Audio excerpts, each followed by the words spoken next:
Hi friends, welcome to Devanga சமையல். இன்றைக்கி நம்ம சாம்பார் சாதம் பிசிபெல்லாபாத் கர்நாடகா ஸ்டைலில் எப்படி செய்கிறதுன்னு பார்க்கலாம். அது கூடவே பிசிபெல்லாபாத் பவுடர் எப்படி ரெடி பண்ணுறதுன்னு பார்க்கலாம். ஃபஸ்ட்டு பவுடர் ரெடி பண்ணுறதுக்கு நான் 4 டேபிள் ஸ்பூன் கடலைப்பருப்பு எடுத்திருக்கேன். அது நல்லா ஃபஸ்ட்டு ட்ரை ரோஸ்ட் பண்ணிக்கணும். நல்லா கலர் சேஞ்ச் ஆகிற வரைக்கும் அதை ட்ரை ரோஸ்ட் பண்ணி எடுத்துகிட்டு 4 டேபிள் ஸ்பூன் உளுத்தம்பருப்பு, அதையும் நல்லா கலர் சேஞ்ச் ஆகிற வரைக்கும் ரோஸ்ட் பண்ணி எடுத்துடணும். அப்புறம் 2 டேபிள் ஸ்பூன் தனியா, அதையும் நல்லா கலர் சேஞ்ச் ஆகி நல்லா வாசம் வர வரைக்குமே நம்ம ரோஸ்ட் பண்ணி எடுத்துக்கணும்.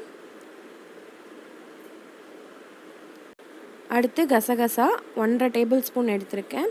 அதையும் ஜஸ்ட்டு லைட்டாக ஹீட் பண்ணிட்டால் மட்டும் போதும். ரொம்ப ஹீட் ஆனிச்சுன்னா கருகிடும். இதை ரோஸ்ட் பண்ணிவிட்டு நெக்ஸ்ட்டு மிளகு ஒரு 1/2 டேபிள் ஸ்பூன் மிளகு நல்லா இது மாதிரி வாசம் வர வரைக்கும் ரோஸ்ட் பண்ணி எடுத்துக்கோங்க. நெக்ஸ்ட்டு லவங்கம் 1 டேபிள் ஸ்பூன் எடுத்திருக்கேன். அதில் கொஞ்சமாக ஒரு 2-3 ட்ராப்ஸ் ஆயில் சேர்த்துட்டு அந்த ஆயில்லையே நம்ம லவங்கத்தை நல்லா ஒரு 2 நிமிஷம் நல்லா ரோஸ்ட் பண்ணி எடுத்துடலாம். லவங்கம் கொஞ்சம் வெடிக்கும், அந்த ஸ்டேஜில் நாம் எடுத்துடலாம். லவங்கத்துக்கு அடுத்து அதே பேன்லேயே ஒரு 1/2 டேபிள் ஸ்பூன் வெந்தயம் ஆட் பண்ணிக்கலாம். அதுவும் லைட்டாக ஹீட் பண்ணிவிட்டு கலர் சேஞ்ச் ஆனவுடனே எடுத்துடலாம். அப்புறம் ஒரு 7-8 ஏலக்காயும் அதே மாதிரி ஹீட் பண்ணிடலாம். அப்புறம் ஒரு இன்ச்சில் ஒரு 4-5 பட்டை எடுத்துக்கோங்க. அதையும் நல்லா ரோஸ்ட் பண்ணி எடுத்துடலாம். அப்புறம் ஒரு 1/4 ஜாதிக்காயும் ஒரு ஜாதி பத்திரி பூ, அது கூட ஒரு 2 பிரியாணி இலை, அதையும் சேர்த்து நல்லா ஹீட் பண்ணிடலாம். பிரியாணி இலை நல்லா கலர் சேஞ்ச் ஆனதுக்கப்புறம் அதையும் எடுத்து ட்ரான்ஸ்ஃபர் பண்ணிவிட்டு ஒரு 2 கைப்பிடி அளவு வரமிளகாயில் கொஞ்சமாக ஆயில் சேர்த்துட்டு இதை நல்லா ரோஸ்ட் பண்ணிக்கணும். நீங்கள் காஷ்மீரி மிளகாய் ஆட் பண்ணிங்கன்னா உங்களுக்கு நல்ல கலர் கொடுக்கும். நான் நார்மல் மிளகாய் தான் ஆட் பண்ணுறேன். ஸோ இது கொஞ்சம் கலர் கம்மியாக தான் இருக்கும்.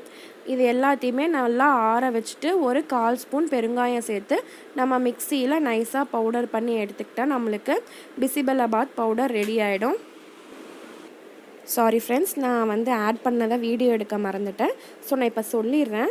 இதில் நான் இங்கே என்ன வெஜிடபிள்ஸ் வேணுமோ அதை எடுத்துக்கோங்க. நான் முருங்கைக்காய் எடுத்திருக்கேன், கத்திரிக்காய், அப்புறம் கேரட், பீன்ஸ், பட்டாணி, உருளைக்கிழங்கு, இது எல்லாமே கொஞ்சம் கொஞ்சமாக ஒரு கைப்பிடி அளவுக்கு எடுத்திருக்கேன். இது கூட 1 கப் அரிசி எடுத்திருக்கேன். 200 ml கப்பில் 1 கப் அரிசி எடுத்திருக்கேன். அதுலேயே பாதி 100 ml கப்பில் துவரம்பருப்பும் 100 ml கப்பில் பாசிப்பருப்பும் எடுத்திருக்கேன். இது எல்லாத்தையுமே குக்கரில் ஆட் பண்ணிக்கணும். எல்லாம் தனித்தனியாக வேக வச்சு செய்வாங்க, பட் நான் இது மாதிரி ஒட்டுக்காக தான் செய்வேன். இதுவும் நல்லா டேஸ்ட்டு கொடுக்கும். இது கூடயே கொஞ்சம் சின்ன வெங்காயம், ஒரு 2 பெரிய தக்காளியை ஆட் பண்ணிக்கிறேன். அப்புறம் இதுக்கு 5 கப்பு தண்ணி ஆட் பண்ணிக்கிறேன். 1 கப் அரிசிக்கு 3 கப்பு தண்ணி, 1 கப் பருப்புக்கு 2 கப் தண்ணி. ஸோ அந்த மெஷர்மெண்ட்டில் நான் 5 கப்பு தண்ணி ஆட் பண்ணியிருக்கேன். இது எல்லாத்தையுமே ஆட் பண்ணிவிட்டு இதில் ஒரு 2 டேபிள் ஸ்பூன் அளவு குக்கிங் ஆயிலும் ஆட் பண்ணிவிட்டு இதை நல்லா நம்ம மிக்ஸ் பண்ணி விட்டுடலாம். அப்புறம் இதில் ஒரு 1/4 ஸ்பூன் அளவு மஞ்சத்தூள் சேர்த்திடுறேன். அப்புறமா நான் கிரைண்ட் பண்ணி வச்சுருக்க பிசிபெல்லாபாத் பவுடர் ஒரு 2 டேபிள் ஸ்பூன் ஆட் பண்ணிக்கிறேன். அப்புறம் இந்த சாம்பார் சாதத்துக்கு தேவையான அளவு காரத்துக்கு 1 டேபிள் ஸ்பூன் மிளகாத்தூள் ஆட் பண்ணிக்கிறேன். அப்புறம் இதுக்கு தேவையான அளவு உப்பும் சேர்த்துடலாம். இதில் கொஞ்சமாக பெருங்காயத்தூளும் சேர்த்துடலாம். சேர்த்துட்டு இதை நல்லா எல்லாத்தையுமே கலந்து விட்டுடலாம். கலந்ததுக்கப்புறம் இதை நம்ம க்ளோஸ் பண்ணிவிட்டு வெயிட் போட்டு 2 இல்லைன்னா 3 விசில் விட்டு எடுத்துக்கோங்க. அரிசி ரொம்ப குழஞ்ச மாதிரி வெந்துடக்கூடாது. கரெக்டாக அரிசி வெந்திருக்கும். அப்போ தான் நம்மளுக்கு சாம்பார் சாதம் கரெக்டான கன்சிஸ்டன்சியில் கிடைக்கும். ஸோ க்ளோஸ் பண்ணிவிட்டு வெயிட் போட்டு 2 விசில் விட்டு இல்லைன்னா 3 விசில் விட்டு எடுத்துக்கோங்க.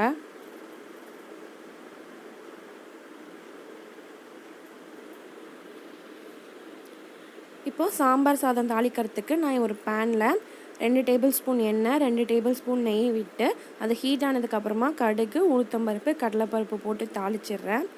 அதுக்கப்புறம் இது கூட 1 ஸ்பூன் இஞ்சி பூண்டு பேஸ்ட்டு போட்டுட்டு கொஞ்சமாக அதில் பெருங்காயத்தூளும் ஆட் பண்ணிடுறேன். இப்போ இதை நல்லா மிக்ஸ் பண்ணி விட்டுடலாம். இஞ்சி பூண்டு கொஞ்சம் வாசனை போகிற வரைக்கும் நம்ம இதை வந்து நல்லா ஃப்ரை பண்ணிடணும். வதக்கினதுக்கப்புறம் இதில் 1 ஸ்பூன் வந்துட்டு நம்ம பிசிபெல்லாபாத் பவுடர் வந்து இதில் ஆட் பண்ணிடலாம்.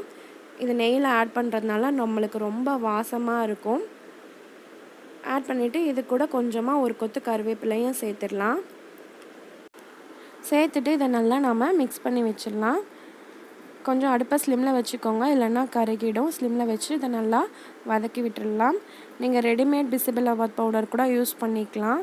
அது வந்து நல்லா கலராக இருக்கும். இந்த பவுடர் நான் அரைச்சது வந்து கொஞ்சம் கலர் கம்மியாக தான் இருக்கும். நெக்ஸ்ட் நம்ம குக்கரை ஓப்பன் பண்ணிவிட்டு, இப்போ குக்கர் நம்ம ஓப்பன் பண்ணி மிக்ஸ் பண்ணும்போதே பக்கத்தில் நான் 1.5 டம்ளர் அளவுக்கு தண்ணி வச்சிடுறேன். 300 ml அளவு தண்ணி வச்சுருக்கேன். அது வந்து ஹீட் ஆகிட்டு இருக்கட்டும். நம்ம அதை வந்து இந்த சாதத்தில் ஆட் பண்ணுவோம். ஸோ அதை வந்து ஹீட் ஆகிட்டு இருக்கும்போதே நல்லா மிக்ஸ் பண்ணி விட்டுடலாம். சாதம் இது மாதிரி தனித்தனியாக உதிரியாக இருக்கணும். அந்த அளவுக்கு நீங்கள் வேக வச்சுக்கோங்க. ரொம்ப குழஞ்ச மாதிரி இருக்கக்கூடாது. இப்போ நாம் ஹீட் பண்ணி வச்சுருக்க தண்ணியை 1 டம்ளர் அளவு தண்ணியை முதல்ல ஆட் பண்ணிக்கலாம். ஆட் பண்ணிவிட்டு நாம் இப்போ சீசனிங் பண்ணி வச்சுருக்க மிக்ஸையும் இதிலேயே எடுத்து ஒன்றா சேர்த்துடலாம். சேர்த்ததுக்கப்புறம் இதை எல்லாத்தையுமே நம்ம நல்லா கலந்து விட்டுறணும்.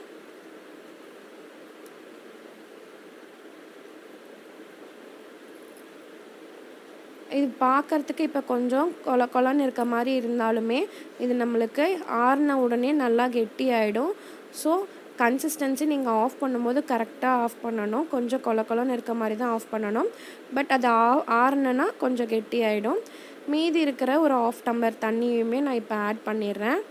ஆட் பண்ணிவிட்டு இதை நல்லா மிக்ஸ் பண்ணி விட்டு ஒரு 5 நிமிஷம் அடுப்பை வந்து ஸ்லோலையே வச்சுருங்க. இது நல்லா செட் ஆனதுக்கப்புறமா நம்ம ஆஃப் பண்ணிடலாம். நம்மளுக்கு சாம்பார் சாதம் ரெடி ஆகிடும். பாருங்கள், இந்த மாதிரி கன்சிஸ்டன்சியில் இருக்கணும். ஒரு 5 மினிட்ஸ்க்கு அப்புறமா நம்ம ஆஃப் பண்ணிடலாம். நம்மளுக்கு டேஸ்ட்டான பிசிபெல்லாபாத் ரெடி ஆயிடுச்சு. நீங்களும் ட்ரை பண்ணி பார்த்துட்டு உங்களோட ஃபீட்பேக் என் கூட ஷேர் பண்ணி